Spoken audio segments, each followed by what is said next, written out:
Well, we are now live. Greetings, everyone, as you start trickling in. Very warm welcome to all of you. There has been excellent sign up and huge interest in this session, this webinar, probably because it's a hot topic in special education. It is a very challenging issue to interpret this part of special education called IEPs, or Individualized Education Plans. So in this next webinar in the Tools for Interpreters series, we are absolutely thrilled as Cross-Cultural Communications, as CCC, to be hosting the series in general, to be hosting this particular practical Tools for Webinar series in particular, and especially to have educational interpreting at the forefront and special education at that. As you know, CCC is the only or many, perhaps most of you know, we're the only national training agency for community and medical interpreting. And we really try to focus on what interpreters need most to do their jobs, to become professional interpreters. Today, as usual, this is the 1-hour webinar. There'll be 45 minutes of presentation, and then we will have 15 minutes devoted to Q&A. If you want to just say hi, please use the chat and switch your default from panelists to panelists and attendees if you want other people than us behind the scenes to see it. If you have questions for our wonderful presenter, Holly Silvestri, please use the Q&A. Now, with great joy, I introduce you to my friend and colleague and amazing specialist in educational interpreting, Holly Silvestri. Holly is someone for whom I have very deep and high regard, not only because she is so specialized in all areas of, well, actually educational interpreting in general, but special education in particular. Her passion and commitment to this field, from her history, professional history, from the legal side, to working extensively in schools, moving to the University of Arizona, bringing that area of specialty to the National Center of Interpretation, but never losing focus on the importance, not only of interpreting for special education in general, but doing the job right and being particularly careful, because this is an area in the United States and potentially many other countries, for those of you from other countries, where the act of interpreting in education is not only community interpreting, but especially in special education and other areas of educational interpreting, it slides into legal interpreting. Holly will guide you through all of that and give you very practical solutions and suggestions and recommendations for managing the challenges. Without further ado, although I will come back for Q&A, and I will be there behind the scenes to answer some questions, as will Andrew Hall here at Cross-Cultural Communications, I am now going to disappear and hand the baton over to Holly. Holly, welcome, and thank you so much for doing this for us. Well, thank you all for coming, and thank you, Marjorie, for such an effusive introduction. Let me share my screen with everybody and get started here. So, welcome to the webinar, and thank you so much for coming. I've included a bit of greenery here on the title slide because I've been reading lately about how the pandemic has separated us from nature for a lot of us who live in big cities, and how that's not good for our mental health. So I hope you can get out in real nature today. And if not, I hope this inspires you to do so very soon, because we really do need to take care of ourselves these days. And nature is good for the soul, as we all know. So I wanted to start by making clear what our objectives are for this webinar. I want you to be able to, anyone who's remotely interpreting IEPs, recognize the challenges of doing so and to be able to communicate them to others. We hope that this also enables you to advocate for better conditions as a result of the presentation, because we firmly believe that doing so will provide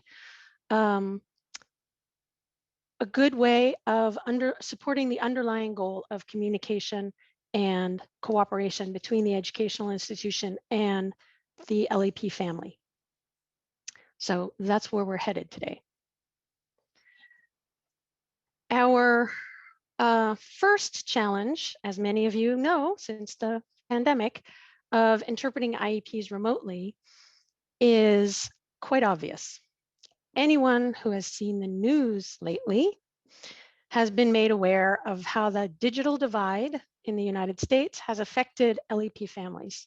This is not a new issue, and to be honest, it is even more of a problem as the pandemic has made the default position of technological meetings rather than in-person meetings more prevalent. On this slide, I put a link to one of the many, many articles that we've seen in the media about the struggles of less wealthy school districts in providing both hardware and internet connection to families in need of both. This is an issue for education of the children in these districts, but it also is, as I said, an issue for their parents who often need to use the school issued computer to meet with school personnel because they're not able to do so in person now. And of course, compounding this issue is the fact that Zoom Remote Simultaneous Interpreting feature is not compatible with Chromebooks, which is one of the principal types of low-cost laptops being distributed by less well-funded schools. Unfortunate, but luckily there are a lot of workarounds like meeting by phone or via FaceTime or WhatsApp or Google Meet that are being used. And I'm sure many of you out there know more about that than I do because my default is in fact Zoom. Now, the issue of technology in general is also sometimes the basis of the problem. If the LEP family is unfamiliar with the technology, hardware or software or the app being used to meet, the role boundaries of the educational interpreter can be blurred when the school personnel call upon them to, quote, make it all better and get the family ready to go.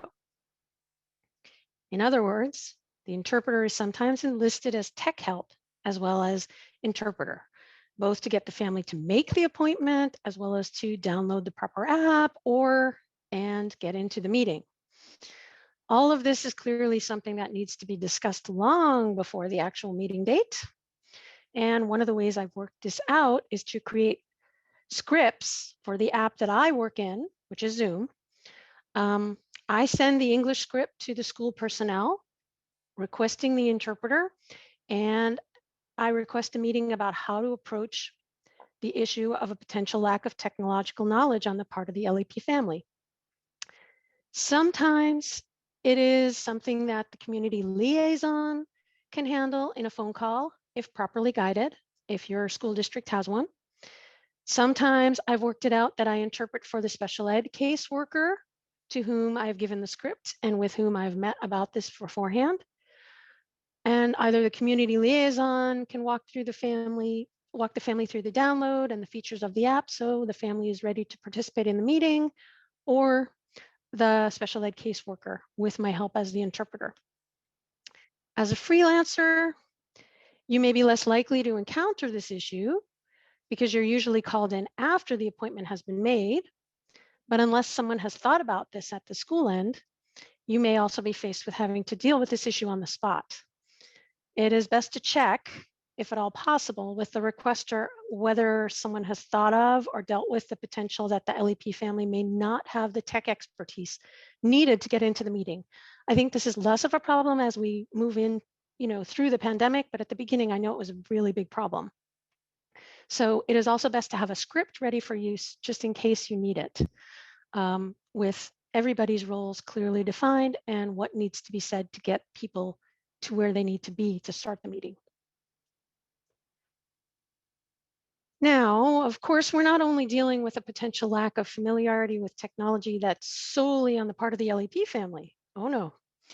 A good portion of the teachers working today are also less than tech friendly. I say that with love because I am a former teacher, but of course, we're not dealing in stereotypes here.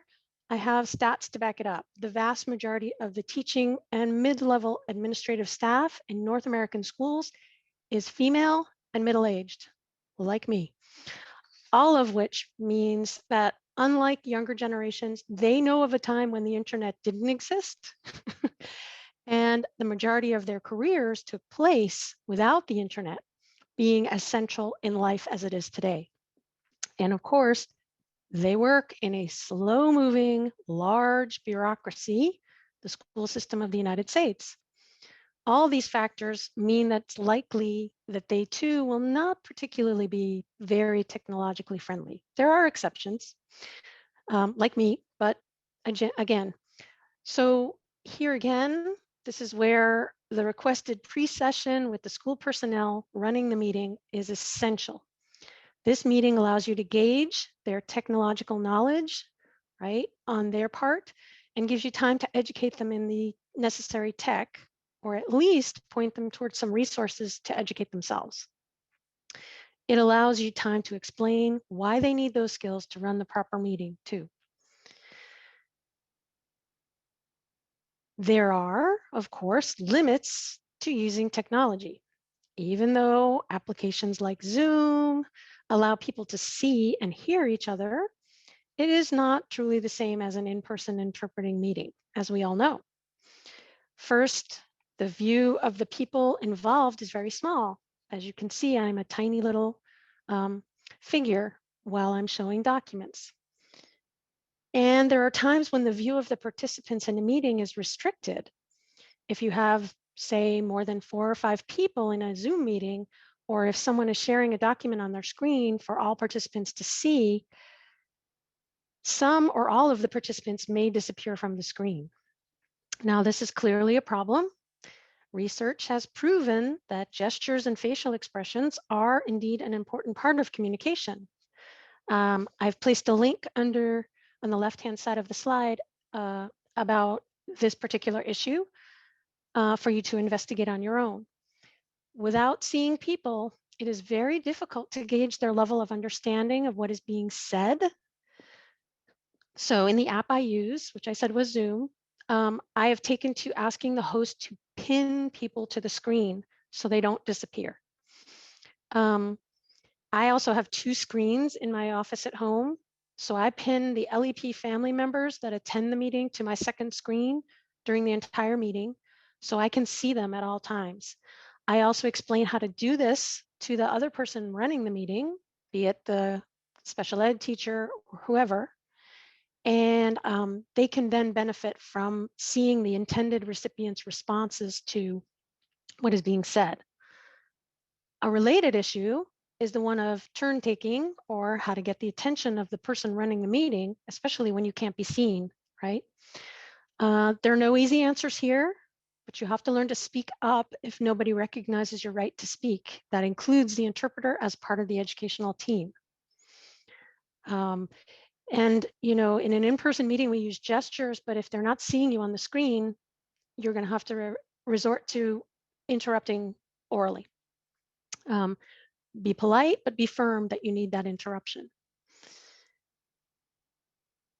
Now, the other issue that comes up frequently during these meetings is everybody's relative lack of knowledge of technology etiquette. Again, during the pandemic early times, this was much more of a problem, but it still is. All of this can be distracting for everybody involved in the meeting, but it's especially so for the interpreter. Of course, like I said, school personnel has gotten more familiar with the process of doing online meetings, so this is less of a problem now. But depending upon the frequency of those in the meeting involved in these kinds of meetings and their level of knowledge of the tech etiquette, it can be tricky. So this is another point that I cover in my pre-session with school personnel, and I put into my script for LEP families. I strongly encourage everyone to use the mute button and also to shut off the camera for a moment if they need to take a moment to attend to a child, respond to a phone call, answer the door, or take a bio break. It's just less distracting for all involved.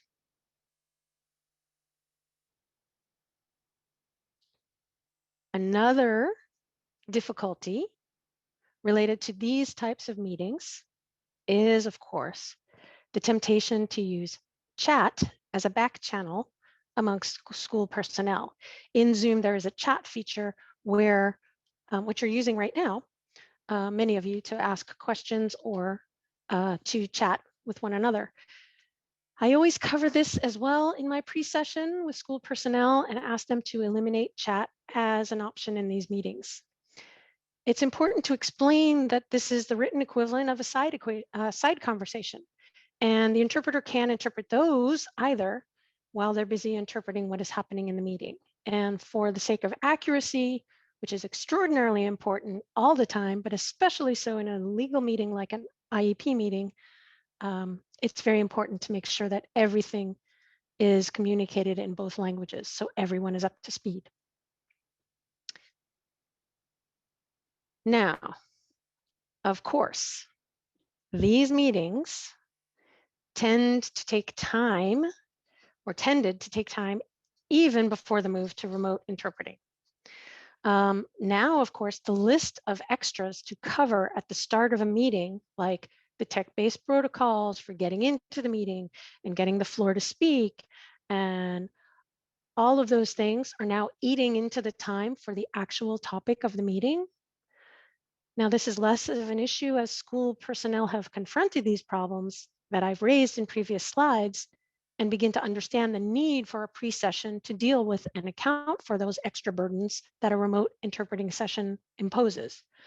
But there are still many school personnel out there who are new to these meetings or relatively new, and they have not thought through the extra steps to make them run smoothly. So again, I sound like a broken record, but client education is still the key to getting things to run as well as we hope them to. But of course, this is not only during the meeting that technology is an issue. It's also securing the documents you need as an interpreter beforehand that presents the problems as well. This was an issue before the pandemic. I'm not going to lie to you, as we are still in the educational field striving to be seen as a member of the educational team. The issue of getting documents beforehand is only compounded now, as almost all of us are working from home. School personnel are very unwilling to share documents ahead of time now due to the lack of secure methods to do so.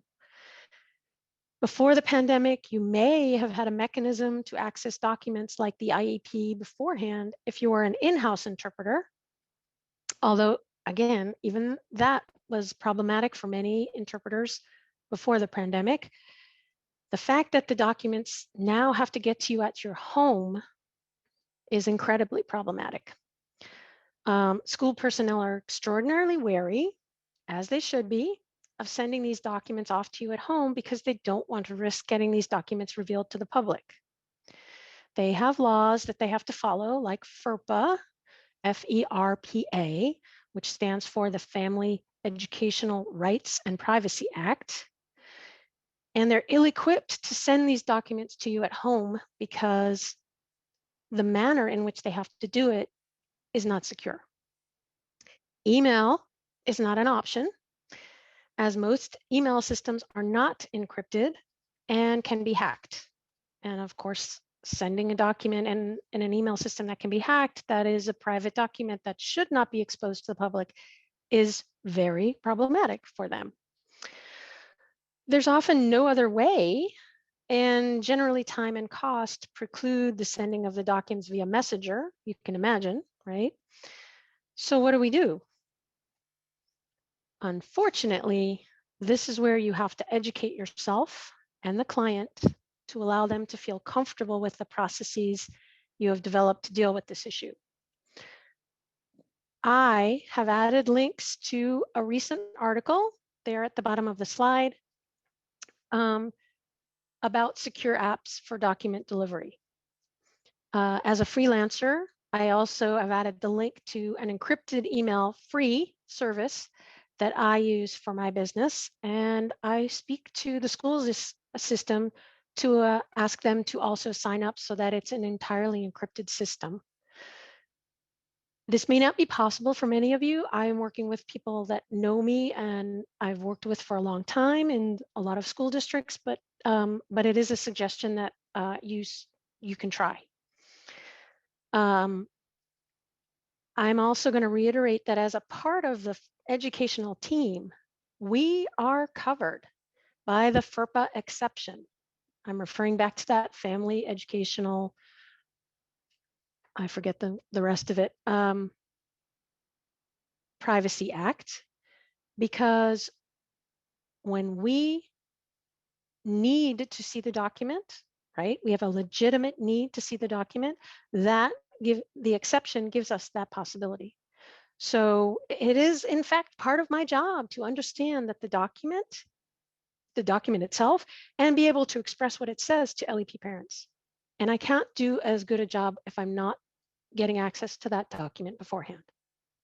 So as a freelancer, I am also acting in loco of a school official, in the place of a school official. So I'm covered by that FERPA exception. So if any of you have the issue of you're not part of the educational team, you are.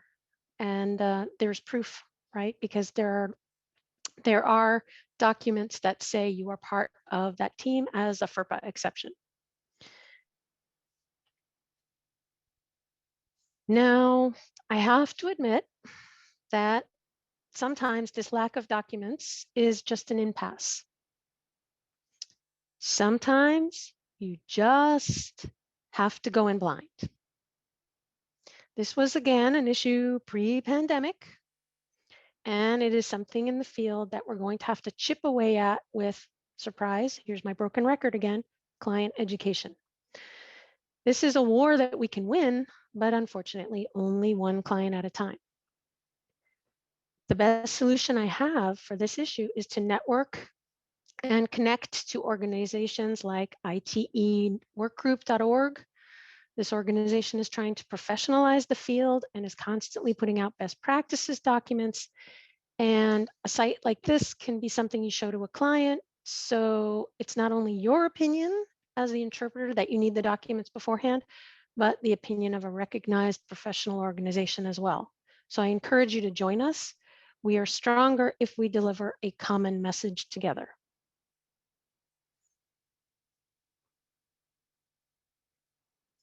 Now, if you're lucky enough to get the documents to study beforehand, you also may be unaware of the need to store them securely. Most school districts store these kinds of documents in a secure cloud location. So if you're storing them in your home computer with very little security, oh, I hope this is not the case, but you need to educate yourself. So some of the steps that I recommend are at least changing the default password on your router, and maybe even consider adding a VPN, a virtual private network, to your at-home technology. I also strongly recommend that you keep up to date with your software and make sure you have some kind of protection against malware or viruses on your home computer. Keeping up with the software updates will also help with that. At least taking these steps will help you prove that you had taken some steps to secure your network should the unthinkable happen and someone hack you and the documents go out. It is your responsibility on your end, so do take this seriously.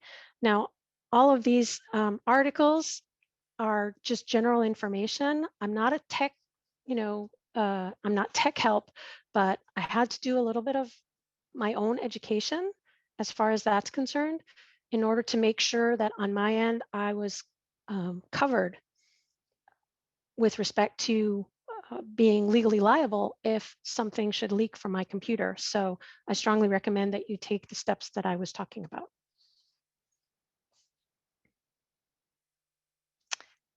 Now here's where we get the major issue. We're facing the meat of the meeting, and that's the issue of time.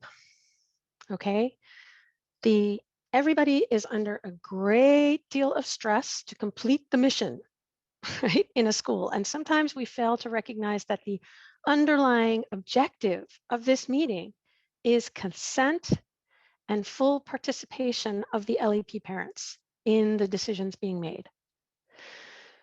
This involves taking the time to recognize and be sure that they understand and agree to what's going on.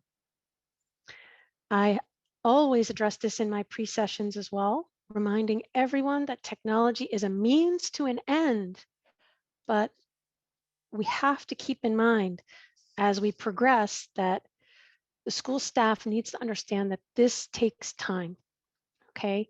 They need to slow down and they need to make sure that what is being said is understood. That is part of their responsibility, both legally and morally, in my opinion. So the race to the finish should not be our objective. And I understand that this is a very difficult thing. I've been on both ends. I've been in these meetings as a teacher where, oh, I have so much to do, let's just get this meeting over with. But you really need to understand that this has legal consequences for the family and the child involved, and it takes time. You just need to take the time it takes. Now, the other issue we face as interpreters, if we're lucky enough to have a partner to help us navigate these longer meetings, is the one of being unable to communicate with them except through makeshift back channels. Now here, I'm going to talk about the issue of doing simultaneous remote. And to be clear, this is not the ideal because consecutive is considered more accurate as a mode. However, I have seen a trend in my own professional life of remote simultaneous being used as a way to make up for the time that's lost due to the extra steps we need to take for an online meeting. The main issue is that the system that we end up using, in my particular case, Zoom, has not been designed with interpreters in mind. So they have no way for interpreter 1 to hear and to speak to interpreter 2. I have found that this is the case in speaking to a lot of colleagues with a lot of the ad hoc solutions that schools have come up with. Much of this is being done on these ad hoc platforms and not on professional platforms where this wouldn't be a problem, probably because of cost. So you have to create a way for interpreter 1 and interpreter 2 to hear each other. As you can see here, the special ed case administrator, teacher 1, teacher 2, and ad infinitum teacher 3, 4, 5 can all hear each other because they're in the main room and they're all speaking a common language. The LEP parent can also hear what's going on in the main room, but only through the interpreters, right? And when the LEP parent speaks back, it's only through the interpreter that the people in the main room can understand. But there's no channel, as you can see with the question mark, for interpreter 1 and interpreter 2 to tag team it and take turns. So they have to make a makeshift back channel. I use my phone and WhatsApp just because, to make sure I communicate with my partner in Simultaneous, and I also make sure that I've spoken to the second interpreter and figured out the plan of action, obviously. I'm not going in blind and going whatever. I'm sure many of you attending today can speak to your own experience and your way of dealing with this if you've had such experience. It has become somewhat more frequent in my professional life that they do allow for 2 interpreters because of the length of these meetings. Sometimes you're interpreting alone and they're very long. And in that case, you're going to have to ask for a lot of bio breaks, right? Because your accuracy is going to go down after about 20 minutes. There's just proven data that says so. And you have to be proactive as an interpreter and ask for those breaks when necessary. So if you're doing remote simultaneous, whether you're doing it alone or in a team, there are going to be times when you have to communicate with people in the main room as well. The system created by Zoom, as I said, the one that I use, does not make this possible. And so you end up having to pop in and out of the main room. to address any issues with the English speakers and then pop back out. And of course, if you're working with a team, there has to be a signal to your partner that you plan to do this. If you're working alone, it also means that you're cutting off the LEP person from the conversation, and then you need to address this once you return to the simultaneous booth room, and you have to alert the English speakers that you're going to have to address this and allow time for it. So it's very, very complex. And it's not particularly, as I said, interpreter friendly, but this is what we've got. And if you're working in this kind of a thing, you also need to address the issue that the person who set this up may need to help you by like the SPED case administrator or the school administrator who set up the meeting may need to help you by allowing you to pop in and out of the room through their end, depending.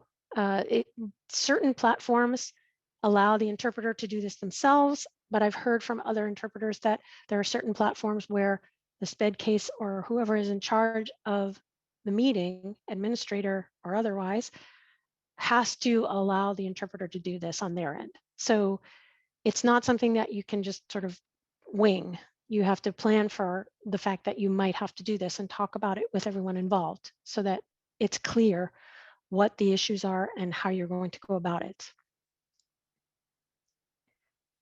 Now, there is also the issue of if you're working in consecutive and everyone's in the main room, the need for a pause, right?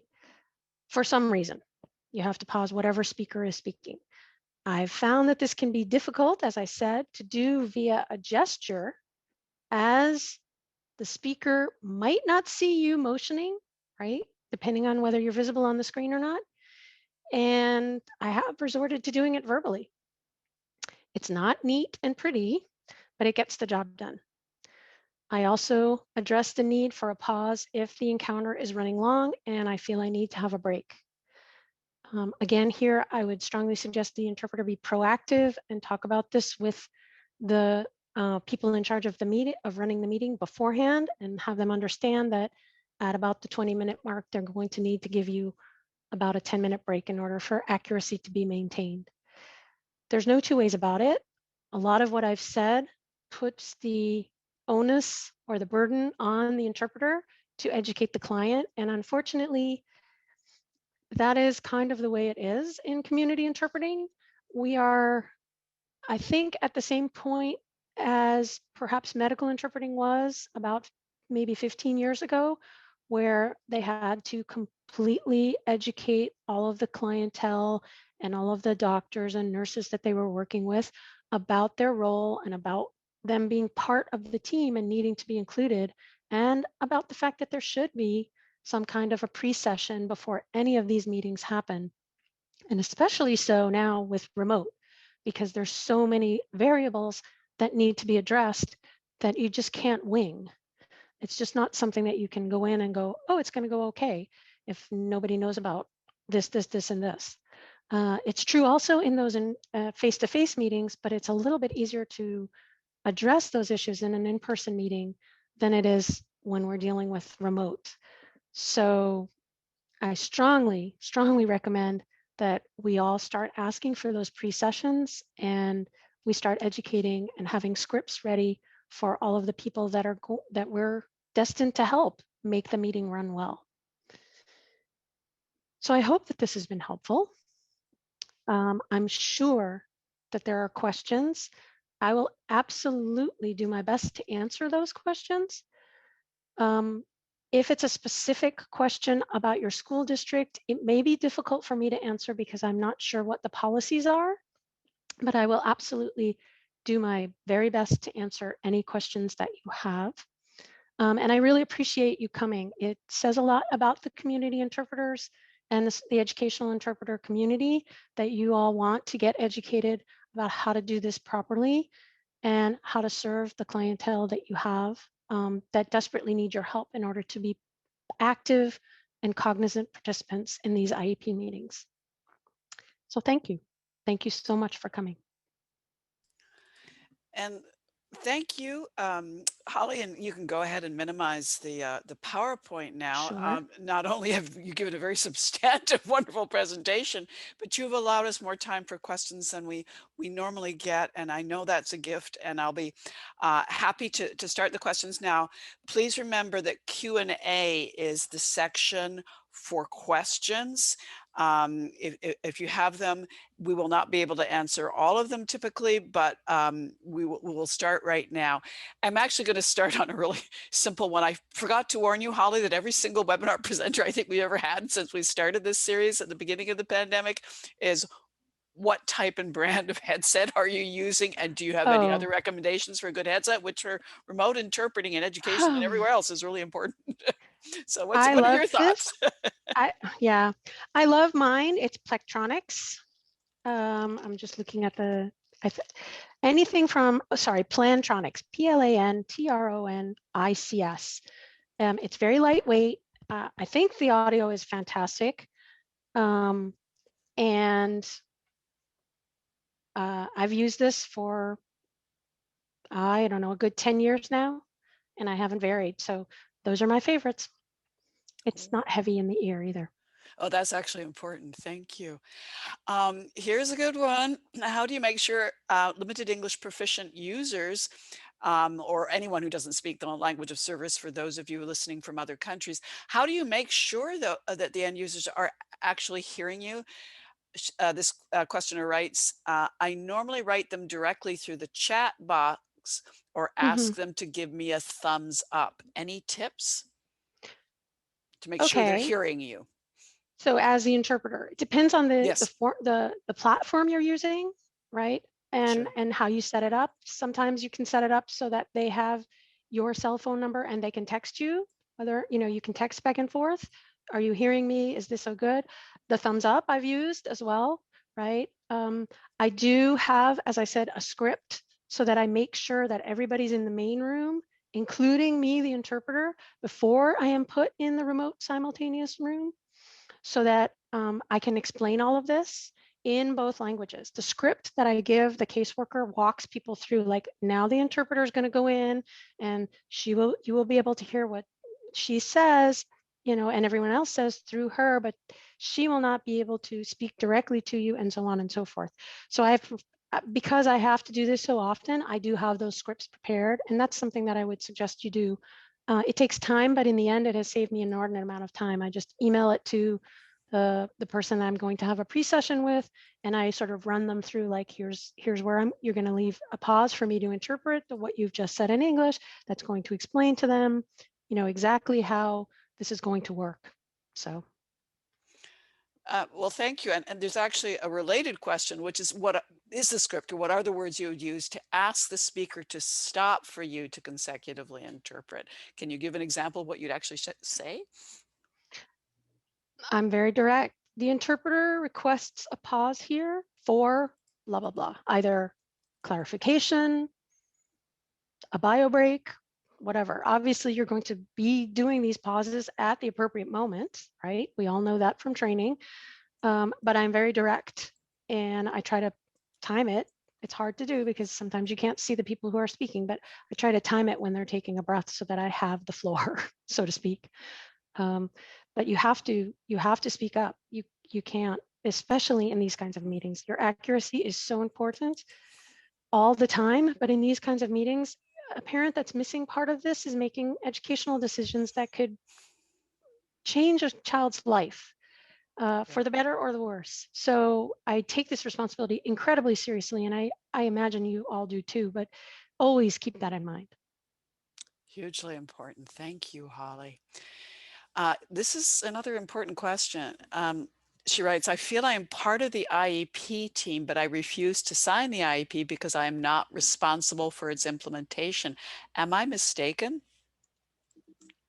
Well, okay. Technically, I can't give you legal advice, but what I will say is, what are you signing to? That you were Exactly. present? If you're signing that you were present, I don't think you should have a problem with that.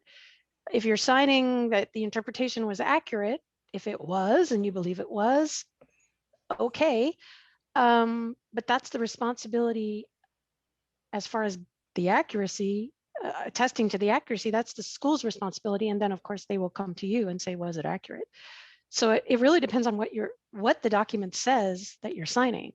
If it's just I was here, like I know I've signed it as a teacher, I was present and I gave my 2 cents, I don't have a problem with that. But it just depends on what it says legally. What are you signing away? Thank you. What are your thoughts on green backdrops? Should we use them? My background is pretty basic, only bookshelves. Should I hide it? Backdrop. Well, you can see mine. I do that because I want people to have my name and I want to be recognized as the interpreter. So you can see here the little box.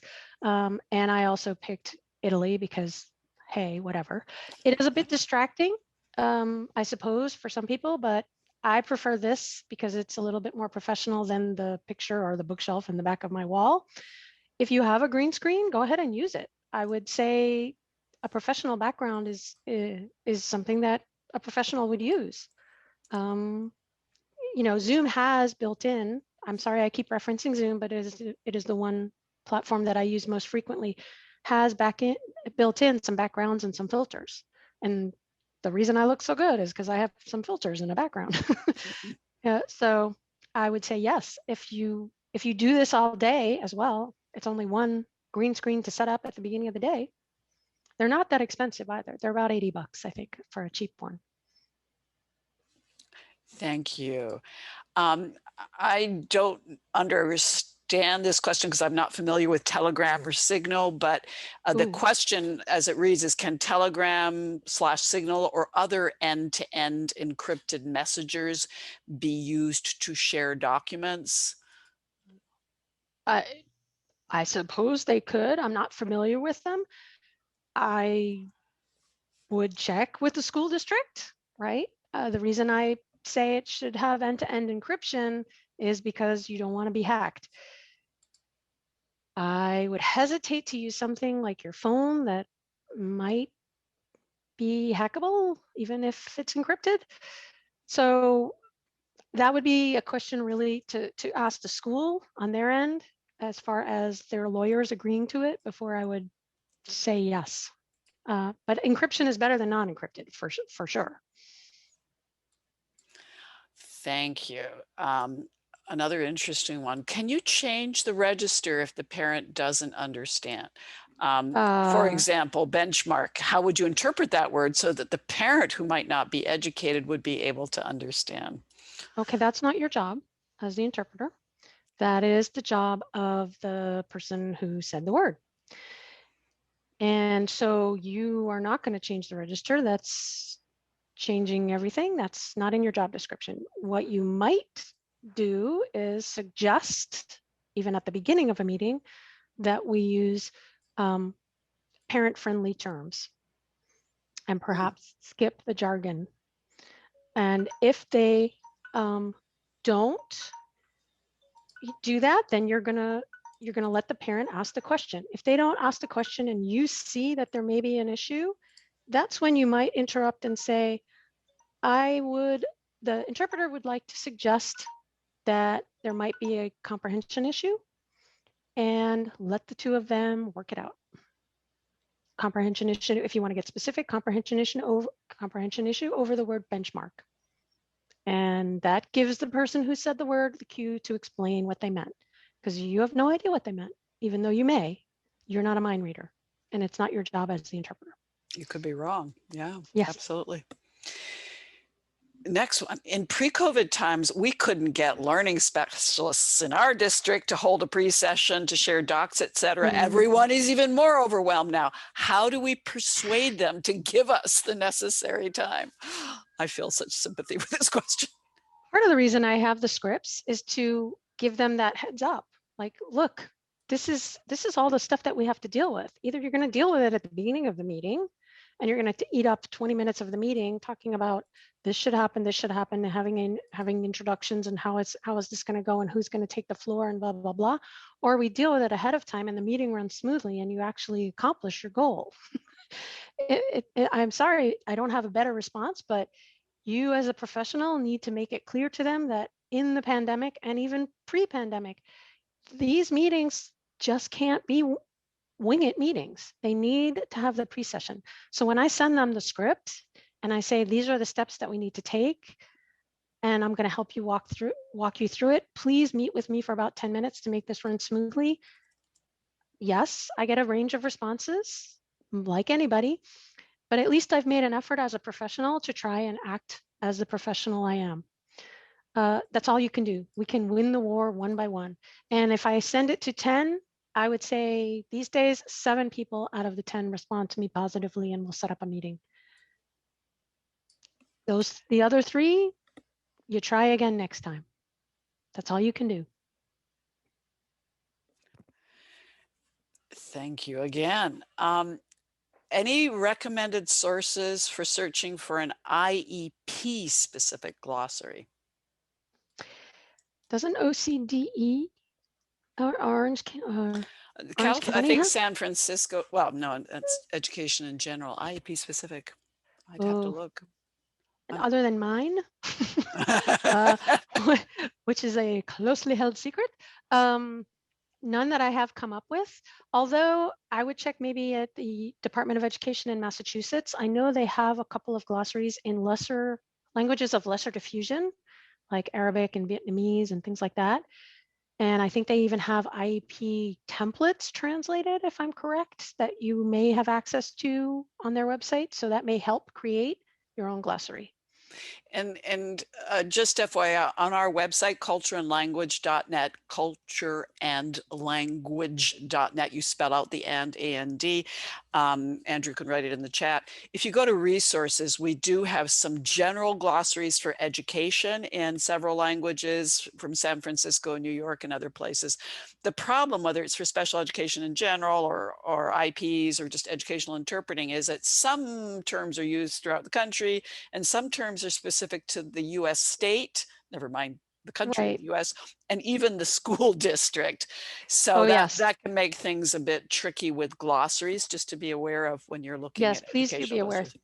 Thank you so much, Marjorie. I had forgotten to mention that, and I'm usually very good about that. In the United States Constitution, it specifies that education is under the state's purview, right? That's the responsibility of the state. So all of those terms, unless it's from a federal law, are going to be state created, which kind of Yeah. creates a problem. So you can usually get the federal law ones to go across borders, but like Marjorie said, there's a lot of terminology is going to depend on the school district you're working in and then the state. So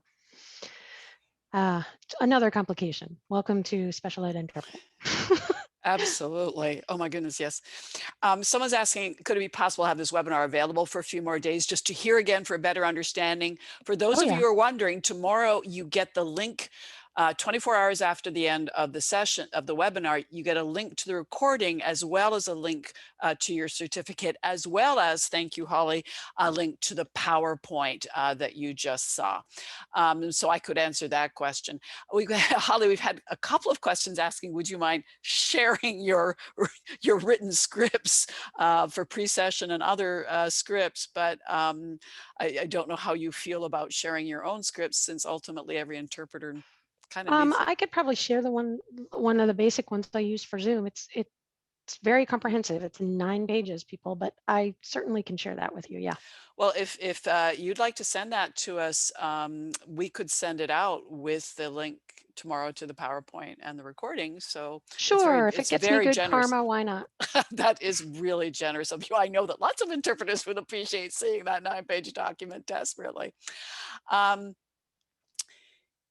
This is sort of related to a question you answered, but it goes a bit further. If hired by an agency, Oh how dear. can we advocate for appropriate working conditions, such as advanced documents, set up reasonable hourly accommodations?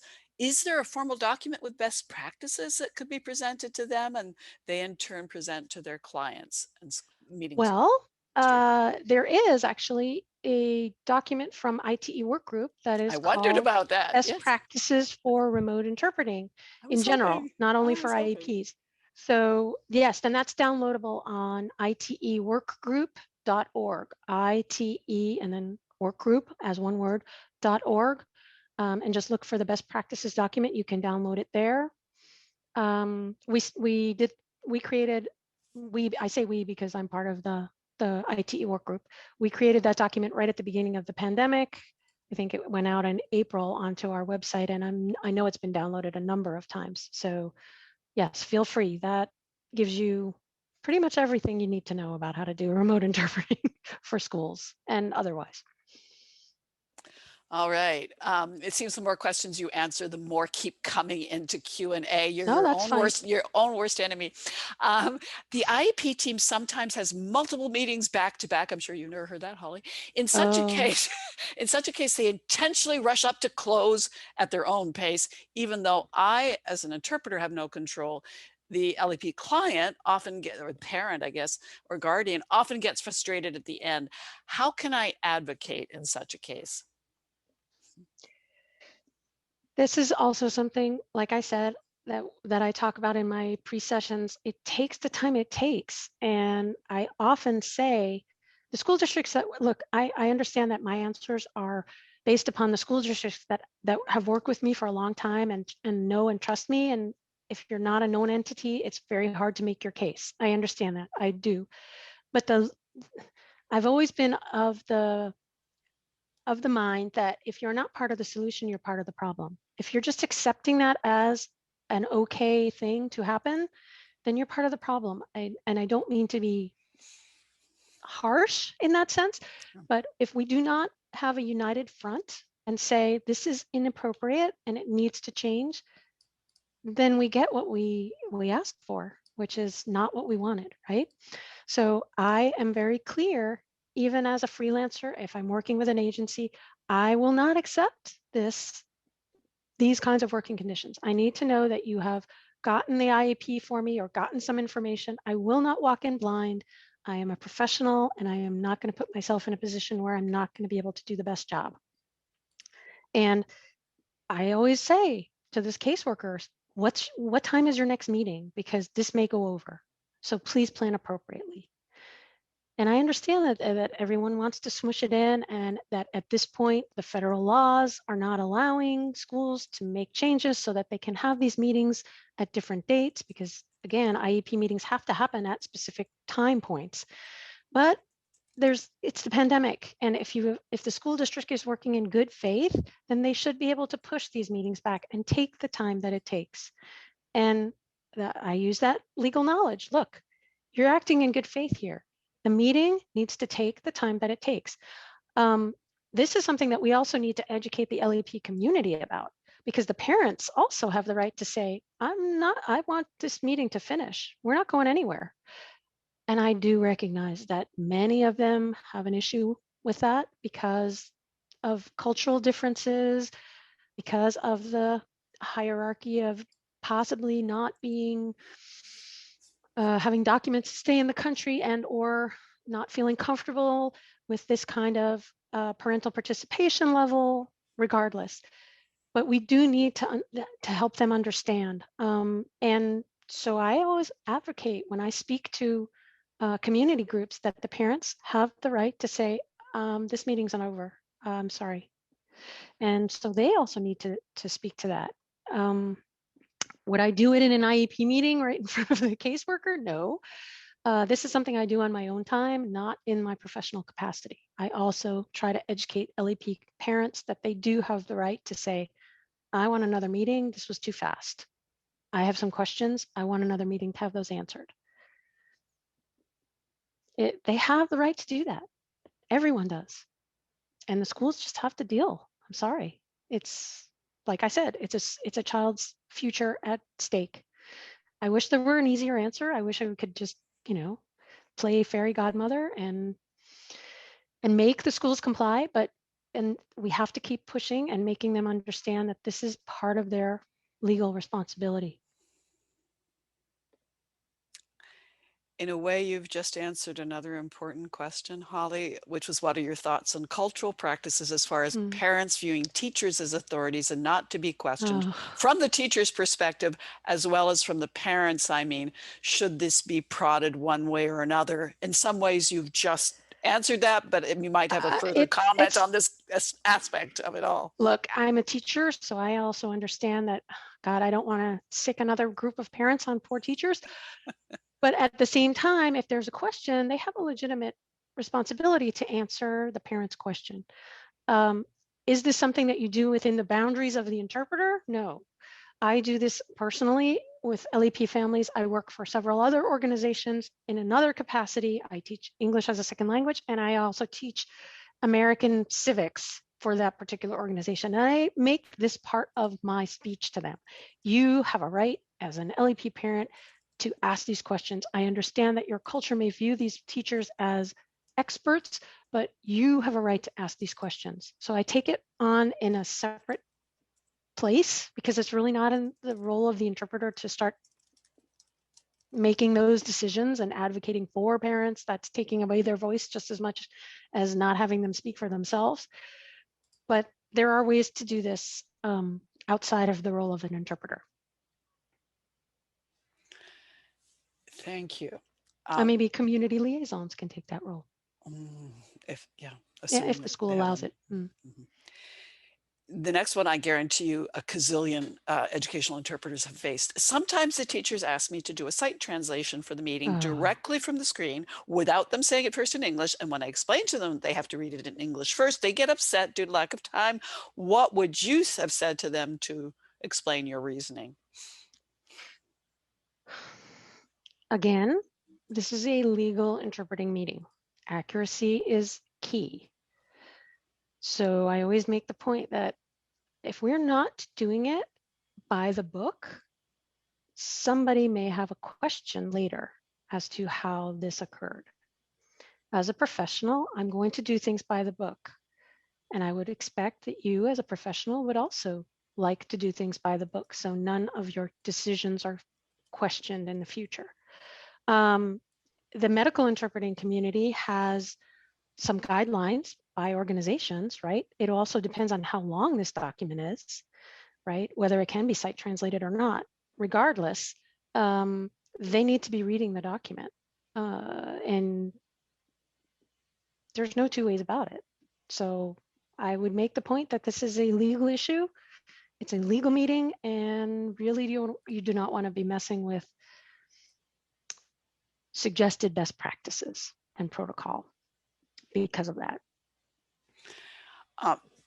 I thank you. I just want to point out that someone has kindly shared MSD, which turns out to be CCC State of Maryland, IEP template translations link. If you go to the Q&A, Zhang Li, I hope I pronounced that correctly, has posted that link. I'm very proud that Maryland has one. So you can just copy and paste it, everyone. Thank you to Zhang Li for that.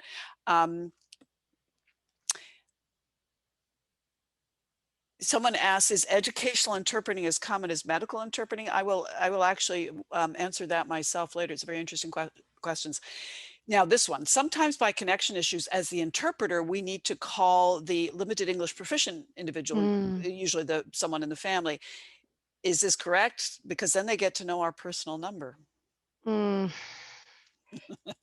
Yeah, they do, unfortunately. They do. Oh, yeah. And that can present a whole host of other role boundary issues in later. And this is only because of the pandemic, obviously, right? Because if you were doing this in a school setting, you'd give them your school number. To be honest, that's why I have a burner phone. That's the number I give out, and I only answer it when I'm interpreting. Wow. Because I don't want my personal phone number to be out there. This is something that I would address with the school. Like, you don't want parents to, in general, to have teachers' home phone numbers, period. But I'm sure that that's happening too.